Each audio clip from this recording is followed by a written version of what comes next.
বাঙালির 12 মাসে 13 পার্বণ, কথাটা কিন্তু ভীষণ সত্যি।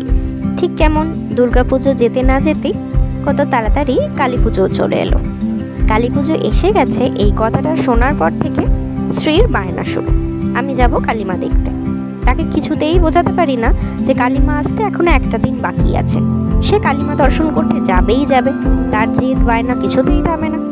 তাই তাকে ভোলানোর জন্য ভাবলাম বিকেল বিকেল যাই, একটু পার্ক থেকে ঘুরিয়ে নিয়ে আসি।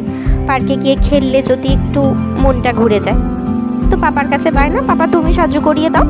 তো তার পাপা তাকে সাজু করিয়ে রেডি করে গেলাম তাকে নিয়ে পার্কে। তো তাকে রেডি করতে একটু টাইম লেগে গেছিলো, আর যেহেতু এখন খুব তাড়াতাড়ি সন্ধে হয়ে যাচ্ছে তাই একটু সন্ধেই পৌঁছেছিলাম পার্কে। তাই বেশিক্ষণ তো থাকা গেল না, খুব অল্প সময় পার্কে থেকে তারপর বেরিয়ে পড়তে হলো। তাই তাকে ভোলানোটাও পসিবল হলো না, তার বায়না তো চলতেই আছে, কালীমা দর্শন করতে যাবই। তাই তার পাপার সাথে কথা বলে বেরিয়ে পড়লাম কালীমা দেখানোর জন্য। গিয়েছিলাম মা দয়াময়ী কালী মায়ের মন্দিরে। সেখানে গিয়ে একমাত্র কালীমাকে আপাতত দর্শন করানো যাবে স্ত্রীকে। তো মন্দিরে পৌঁছে তার তো ভীষণ আনন্দ, বললো আমাকে নামিয়ে দাও কোল থেকে, আমি একা একাই ঘুরবো মন্দিরে। তো তাকে কোল থেকে নামিয়ে দিলাম, সে গুটি গুটি পায়ে মন্দিরের ভেতরে চললো। গিয়ে যখন দেখলো মন্দিরের ঘন্টিটা অনেকটা উপরে, আবার পাপার কাছে বায়না, পাপা একটু কোলে নাও তো, আমি একটু টিনটা বাজাবো।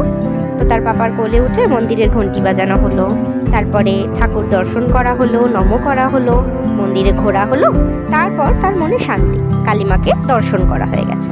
তারপর সেখান থেকে বেরিয়ে একটু ঠান্ডার আমেজ নেওয়ার জন্য গিয়েছিলাম গঙ্গার ধারে খানিকক্ষণ সময় কাটিয়ে বসে তারপরে বাড়ি ফিরে এলাম।